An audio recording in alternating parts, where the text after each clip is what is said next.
हाँ जी, तो बच्चों ये रही आपकी एग्जांपल नंबर 3.4। तो ये सर्किट भी आपका कह लें कि इसमें वेरिएबल्स मौजूद थे, यानी यहाँ पे लिखा हुआ था alpha times of V X और इनके रेजिस्टर्स के नाम थे R1 R2 R3 और ये करंट का नाम था IB और उसकी जो वैल्यूज़ थी बच्चों ऊपर उन्होंने स्टेटमेंट के अंदर मेंशन की हुई थी, let us consider the following parameters. तो पैरामीटर्स होता है मतलब कि गिवन वैल्यूज़। तो ये आपको वैल्यूज़ जो जो दी गई थी मैंने डायरेक्ट वैल्यूज़ लिख दी हैं शेप के अंदर, वो आपने एक दफ़ा देख लेनी है कौन कौन सी वैल्यूज़ है। वैसे आप इतना तो कर ही सकते हो बच्चों, क्योंकि शेप के अंदर R1 लिखा और ऊपर वैल्यू लिखी हो तो आप डायरेक्ट वहाँ पर मैंशन कर सकते हो, इतना आपका काम तो ईजी है। अब यहाँ पे बच्चों मैं आपको दो चीज़ें निकाल के दिखाऊंगा। एक तो ये कि इसमें मैं उसने ना क्वेश्चन के अंदर बस इतना पूछा हुआ है नोड वोल्टेजेस निकाल के दे, दूसरा मैं चलो आपको वीएक्स वोल्टेज भी निकाल के दे दूंगा ताकि आपको ना थोड़ा सा सुपर नोड का भी कंसेप्ट आ जाएगा। ठीक है, तो सबसे पहले देखो हमारा काम है नोड को आइडेंटिफाई करना, क्योंकि उसने बोला हुआ नोड के वोल्टेजेस निकाल के दें। तो नोड ऐसा पॉइंट होता है जहाँ पे एक से ज़्यादा चीज़ों की वायर आके अटैच होती है। और जिन बच्चों को ये क्वेश्चन सॉल्व नहीं करने आते, नोडल एनालिसिस नहीं आता, वो हमारी एग्जांपल नंबर 1 देखें, यानी 3.1 उसके अंदर बच्चों मैंने सारा कंसेप्ट दे दिया हुआ है। ठीक है, तो आपका जो मेन कंसेप्चुअल वीडियो है ना वो 3.1 एग्जाम्पल है। तो देखो ये एक ऐसा पॉइंट है जहाँ पे तीन चीज़ों की वायर अटैच है, दो रेजिस्टर और एक करंट सोर्स। ये नोड 1 हो गया, यहाँ पे हम V1 वोल्टेज ले लेते हैं। ये नोड 2 हो गया, यहाँ पे V2 वोल्टेज ले लेते हैं, क्योंकि यहाँ पे भी दो करंट सोर्स और दो रेजिस्टर्स की वायर अटैच है, चार वायर्स अटैच है। और एक ये भी नोड है, क्योंकि यहाँ पे भी देखो V3 वोल्टेज मैंने ले लिया, क्योंकि यहाँ पे दो रेजिस्टर और एक करंट सोर्स की वायर अटैच है। और बच्चों आपने बाइनरी नोड नहीं लेना, क्योंकि ये हायर नोड है। बाइनरी नोड वो नोड होता है जहाँ पे दो चीज़ों की वायर अटैच होती है, क्योंकि बाइनरी नोड लोगे तो आपका क्वेश्चन लंबा हो जाएगा। अब हमने पहले बच्चों KCL लगाने से पहले यहाँ पे पता क्या कर लेना है, ये एक ऐसा सोर्स है यहाँ पे इसके अंदर मौजूद है जो किसी चीज़ की वैल्यू पे डिपेंड कर रहा है, यानी कि डिपेंडेंट सोर्स है। देखो ये Vx की वैल्यू पे डिपेंड कर रहा है और Vx भी उसने मेंशन किए हुए हैं। तो हम Vx की पहले इक्वेशन रेडी कर लेंगे, ठीक है, तो बाद में उसे पुट कर देंगे। अब Vx की बच्चों आप सोचोगे कि सारे करंट की फॉर्म में इक्वेशन लिखेंगे, बिल्कुल नहीं, मैं यहाँ पे सुपर नोड की इक्वेशन लिखूंगा। ये देखो बच्चों यहाँ पे सुपर नोड है तो नहीं, लेकिन मैं बनाऊंगा। ये ऐसे ही है जैसे सेंटर में इस तरह से वोल्टेज मेंशन है, माइनस प्लस, ठीक है, और ये इस तरह से Vx वोल्टेज मेंशन है, यानी मैंने रेजिस्टर की जगह उसके वोल्टेज मेंशन कर दिया है। इस साइड पे हमारे V2 वोल्टेज है, इस साइड पे V3 है। अगर मैं इसकी इक्वेशन बनाना चाहूँ ना सुपर नोड की, तो पता कैसे बनेगी, जरा गौर से देखिएगा। ये ऐसे बनेगी, यानी कि जिस तरफ Vx वोल्टेज इक्वल होंगे, जिस तरफ माइनस का साइन है वो वाले वोल्टेज माइनस में, जिस तरफ पॉजिटिव का साइन है वो वाले वोल्टेज प्लस में। तो ये इसके सुपर नोड की इस तरह से इक्वेशन बनती होती है, यानी कि इसकी इक्वेशन आ जाएगी V3 माइनस V2। हमने इक्वेशन बना लिया, अब आप इस पे KCL लगा सकते हो 1 बाय 1 साइड पे। तो पहले मैं नोड 1 पे KCL लगाता हूँ। KCL मींस बच्चों किरचॉफ करंट। अगर किसी चीज़ की आपको करंट ना पता हो तो आपने डायरेक्ट ओहम्स लॉ लगाना V/R, ठीक है। तो इस साइड पे हम लिखेंगे एंटरिंग करंट्स, इस साइड पे लिविंग करंट्स, क्योंकि KCL कहता ही यह था कि the sum of entering current is equal to sum of leaving current.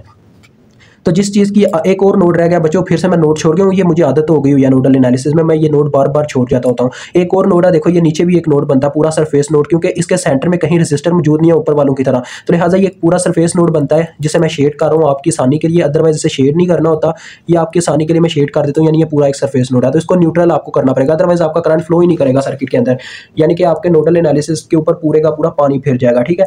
तो ये 0 वोल्ट वाला आपने ग्राउंड लाजमी इसके अंदर एडजस्ट करवाना है।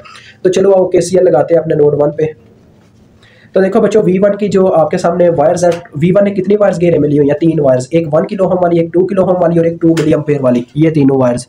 तो देखो पहले मैं क्या करता हूँ, पहले मैं इस वायर की करंट लिख लेता हूँ। तो देखो ये एक एंटरिंग करंट है, एंटर कर रही है इस नोड के अंदर, तो लिहाजा इसे मैं इज इक्वल टू किस जाने पे पॉजिटिव लिखूंगा, क्योंकि इस साइड पे मैंने एंटरिंग करंट्स लिखनी है और इस साइड पे लिविंग। अब मुझे जिस वायर की करंट नहीं ना पता, तो मैं वहां से करंट को लीव करवा के ये वाले फार्मूले के अकॉर्डिंग उसकी करंट लिख लूंगा। देखो मैं V1 में से करंट को बाहर निकालता हूँ, तो V1 माइनस, अब ये करंट कहाँ पे जाके एंटर करेगा, 0 वोल्ट में, तो लिहाजा आ जाएगा V1 माइनस 0 और जितनी रेजिस्टेंस रस्ते में 2K, ठीक है। अब एक लास्ट वायर रह गई है V1 वाली, वो ये वाली वायर है। तो यहाँ पे इसकी भी मुझे करंट नहीं पता, तो मैं V1 में से करंट को लीव करवाऊंगा, माइनस आ जाएगा साथ में V1 माइनस, और ये जाके करंट एंटर करेगी V2 में, तो लिहाजा आ गया V1 माइनस V2 और 1K। तो देखो ये लिखी भी लिविंग करंट्स की साइड पे ही गई है, क्योंकि ये है ही लिविंग करंट्स, बिकॉज मैं इनको लीव करवा के इनकी इक्वेशंस बना रहा हूँ। अब हमने बच्चों इसका LCM यानी कि इसका बटा खत्म करना है, LCM से मल्टीप्लाई देके, तो उसका LCM बनता है पूरी इक्वेशन का 2K। तो मैं इस इक्वेशन को 2 किलो ओम से ज़रब दे दूंगा, 2 किलो ओम तो नहीं कह सकते, 2K ही कह सकते हैं, ठीक है। 2K से ज़रब देके, 2 किलो ओम भी वैसे बात तो वही है, 2K किलो ओम से ही हम ज़रब देते हैं, लेकिन चलो आप 2K तक ही रहो, यानी ज़्यादा आगे जाओगे फंस जाओगे, आपको कंसेप्ट लेने पड़ेंगे काफ़ी फिर उसके लिए। मल्टीप्लाइंग बाय 2K, ठीक है। 2K से मैंने जब ज़रब दी तो यहाँ पे 2K से ज़रब होकर कट आ गया, तो यहाँ पे सिर्फ V1 रह गया। यहाँ पे 2K ज़रब हुआ था, किलो किलो से कैंसिल हुआ, ऊपर 2 रह गया, 2 अंदर मल्टीप्लाई हो जाएगा, 2 times of V1 minus 2 times of V2 आ जाएगा, ठीक है। यानी ऊपर 2 मल्टीप्लाई हो जाएगा, और दूसरी जानी बटे में है ही कुछ नहीं, तो किलो भी मल्टीप्लाई होगा, 2 भी मल्टीप्लाई होगा, तो 2 बार 4 और किलो और मिली कैंसिल हो जाएंगे, ठीक है बच्चों। तो ये 4 आ जाएगा। अब देखो इसकी इक्वेशन की आपने एक तरतीब रख लेनी है, 3 टाइम्स ऑफ V1 आ गया, फिर आ गया माइनस 2 टाइम्स ऑफ V2। अब इसमें V3 वोल्टेज भी आएंगे आगे जाके, तो लिहाजा हम V3 वोल्टेज की भी आगे मेंशन कर देते हैं तादाद, 0 टाइम्स ऑफ V3, यानी इसमें V3 है ही कौन नहीं इस इक्वेशन के थ्रू आया, तो इज इक्वल टू 4। इसको इक्वेशन 1 का नाम दे। अब इक्वेशन 2 पे वर्क करो, यानी कि KCL लगाओ नोड 2 के ऊपर, V2 के ऊपर, क्योंकि देखो एक इक्वेशन पे काम करके हमें वैल्यूज नहीं मिली, हमें ओवरऑल हर एक नोड पे काम करना पड़ता है बच्चों, केसीआर अप्लाई करना पड़ता है। ठीक है, आप V3 पे अप्लाई करते हैं, देखो तो V3 के घेरे में देखो 4 वायर्स आ गई हैं। ठीक है, तो इस साइड पे हम वैसे ही यानी एंटरिंग करंट्स लिखेंगे, साइड पे लिविंग, तो देखो ये एक लिविंग करंट है, नोड से बाहर जा रही है, तो लिहाजा इसको हम इस साइड पे लिखेंगे, क्या है जी 0.002 टाइम्स ऑफ Vx। ठीक है, उसके बाद ऊपर वाली वायर की बात कर लेते हैं, ये भी एक लिविंग करंट है, बाहर जा रही है, तो इसको भी हम इसी साइड पे लिख लेते हैं +2 मिली। अब मुझे इन दो वायर्स की करंट नहीं पता, तो लिहाजा मैं लीव करवा के लिख लूंगा, जैसे यहाँ पे लिखी थी V2 में से मैंने करंट बच्चों लीव करवाई V2 माइनस, और एंटर हुई करंट जाके V1 में, तो ये आ गया V2 माइनस V1 और जितनी रेजिस्टेंस रस्ते में वो है 1K। अब इस वायर में करंट भेजूंगा तो V2 में से करंट निकला तो आ गया V2 माइनस, इसको यार माइनस समझ लो, ठीक है, इसको ऐसे बना लेते हैं अब। ठीक है, तो ये जाके V3 में एंटर हुई, तो लिहाजा आ गया V3 और जितनी रेजिस्टेंस रस्ते में वो बटे में आ गई 2K। ठीक है, इज इक्वल टू 0। तो लिहाजा अब आप क्या करो बच्चों, Vx को रिप्लेस कर दो उसकी जो आपने इक्वेशन बनाई थी V3 माइनस V2 से। ठीक है, और आप इसका बटा भी खत्म कर दो। बटा कैसे खत्म करेंगे, इसका देखो एलसीएम बन रहा है 2K, तो 2K से पूरी इक्वेशन को ज़रब दे दो। तो देखो यहाँ पे जब बच्चों ये 2 मिली बन जाता है, अगर इसको बनाना चाहे ना तो ये है 2 मल्टीप्लाई बाय 10⁻³ आप इसको यानी कि 2000 से जब ज़रब दोगे ना तो ये आपका 4 आ जाएगा, चेक कर लेना, 4 टाइम्स ऑफ Vx आ जाएगा, 4 टाइम्स ऑफ Vx। तो Vx की जगह मैं उसकी वैल्यू लिख देता हूँ V3 माइनस V2, क्योंकि 2K का मतलब बच्चों होता है 2000, ये ज़रा गौर से देखना, 2000 ज़रबे 0.002, तो ये देखो 4 आ रहा है, देखा ये चीज़ मेरे अजीज।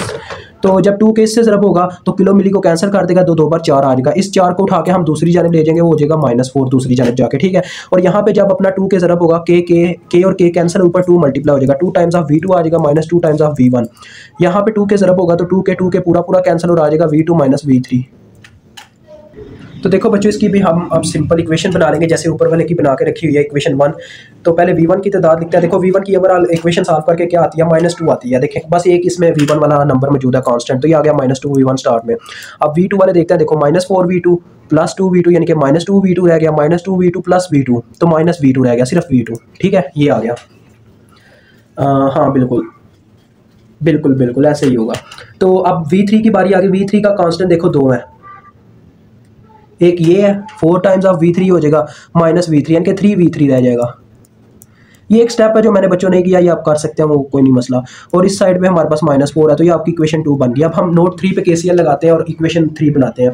तो चलो आओ यार बच्चों, रेडी हो ना नोट 3 पे ऊपर KCL लगाने के लिए। ये इज इक्वल टू मैंने सेंटर में लगा दिया। पहले हम बात करते हैं इस वायर की। तो देखो इस वायर की मुझे वोल्टेज यानी कि करंट नहीं पता, तो लिहाजा मैं करंट को लीव करवाऊंगा। V3 में से करंट निकली तो आ गया V3 माइनस, और एंटर कहाँ पे की जाके 0 वाले में, तो V3 माइनस 0 यानी कि 0 वाले नोड में, तो आ गया V3 माइनस 0 और जितनी रेजिस्टेंस रस्ते में कितनी आई है बच्चों 4 किलो हम आई है, तो लिहाजा बटे में 4K लिख दिया जाएगा। ठीक है, अब आगे बढ़ जाओ। तो उसके बाद इस वायर की लिखते हैं, फिर आखिर वाली तो वैसे ही एंटरिंग करंट है, वो डायरेक्ट ही लिख दी जाएगी।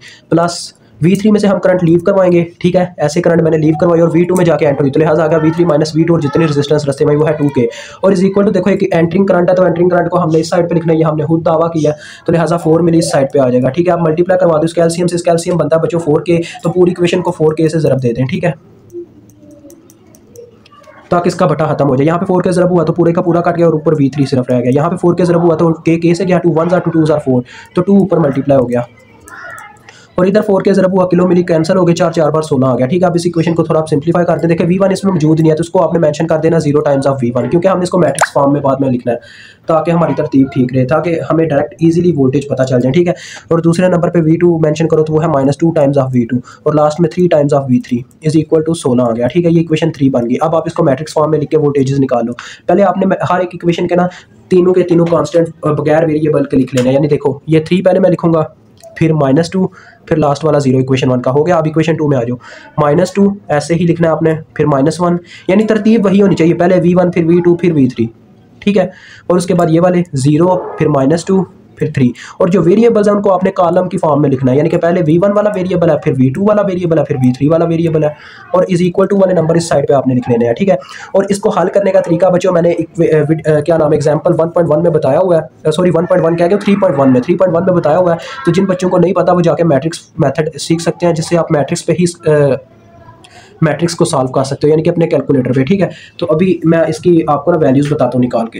तो ये देखो बच्चों, ये मैट्रिक्स का जो मैट्रिक्स को सॉल्व करने का तरीका है कैलकुलेटर पे काफ़ी कह लो कि आजमाया हुआ है, और ये सक्सेस भी है। ठीक है, यानी कि सक्सेसफुल मेथड है, तो इसको लाजमी सीख लेना एग्जांपल 3.1 देख के। तो ये देखो पहले वोल्टेजेस की वैल्यू आ रही है, V1 की 36 वोल्ट, ठीक है, V2 की वैल्यू मेरे पास आ रही है 52 वोल्ट, और V3 की वैल्यू है 40 वोल्ट, ठीक है। अब Vx का फार्मूला तो आपने निकाला ही था, वो शुरू में देखें वो लिखा हुआ ऊपर V3 माइनस V2, तो वैल्यूज पुट करके आप Vx भी निकाल दो ताकि आपका ओवरऑल जितना भी इसमें सोल्यूशन हो सकता है वो सारा ही हो जाए। तो 40 माइनस 52 यानी कि ये आ जाएगा -12 वोल्ट। तो ये आपका क्वेश्चन सॉल्व होगा, ठीक है जी।